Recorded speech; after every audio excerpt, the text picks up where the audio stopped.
మంచి చదువులు ఇవ్వాలని, మంచి ఉద్యోగాలు రావాలని, మంచి మంచి పంటలు పండాలని మన రాష్ట్రం ప్రభుత్వం మరి వారి యొక్క పనిని మరి ముందుకు నడిపించే విధంగా పేద ప్రజల పక్షాన అనుకున్నవన్నీ జరిగే విధంగా ఆ అల్లా దీవించాలని, ముఖ్యంగా వరంగల్ ఈస్ట్ లో మైనారిటీ ఫ్యామిలీస్ ఎక్కువ ఉన్న సందర్భంలో మరి మేము కూడా 6 గ్యారంటీలను మైనారిటీ కుటుంబాలకు అన్ని అర్హత ఉన్న కుటుంబాలకు అందించాలని మరి కోరుకుంటా ఉన్నాము.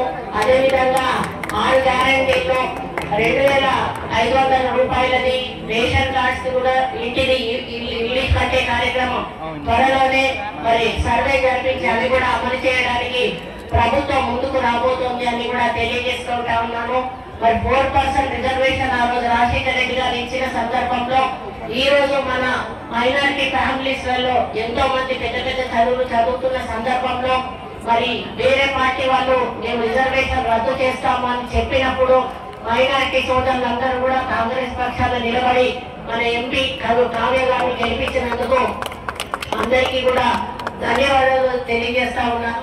మరి ఇటువంటి సమయంలో మనం అన్ని కార్యక్రమాలు నిర్వహించాలి అని చెప్పి అక్కడ శుభ్రం చేయించలేదు కాబట్టి అక్కడ ఉన్నటువంటి ఆఫీసర్ కి మెమో ఇవ్వమని చెప్పాను.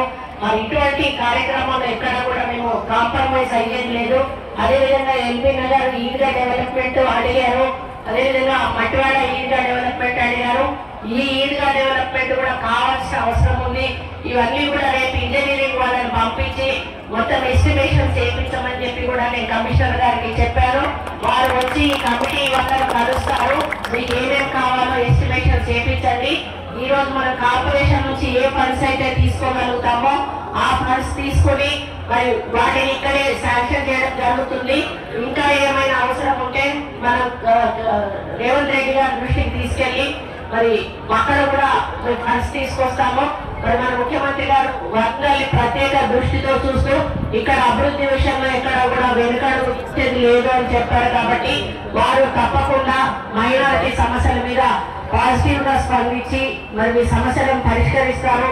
వాటికి మా ఎంపీ గారు కానీ నేను కానీ మరి ప్రత్యేక దృష్టి సాధిస్తామని తెలియజేసుకుంటూ మరి మీ అందరికీ కూడా మళ్ళీ ఒకసారి బక్రీద్ శుభాకాంక్షలు తెలియజేస్తూ అల్లా దయ వల్ల మరి ఇప్పటి నుంచి ఒక మంచి వాతావరణంలో మనమందరం కూడా అభివృద్ధి పదంలో నడుస్తూ అందరి సమస్యల పరిష్కారమే దృష్టిగా ముందుకెళ్దామని తెలియజేసుకుంటూ మరి ఈ కార్యక్రమంలో పాల్గొనే అవకాశం కల్పించిన కమిటీ ఈద్గా సభ్యులందరికీ కూడా ఈద్గా కమిటీ సభ్యులందరికీ కూడా ప్రత్యేక ధన్యవాదాలు తెలియజేస్తూ మళ్ళీ ఒకసారి మీ అందరికీ బక్రీద్ శుభాకాంక్షలు తెలియజేస్తూ సెలవు తీసుకుంటామన్నా. For more videos like this, subscribe Big TV channel.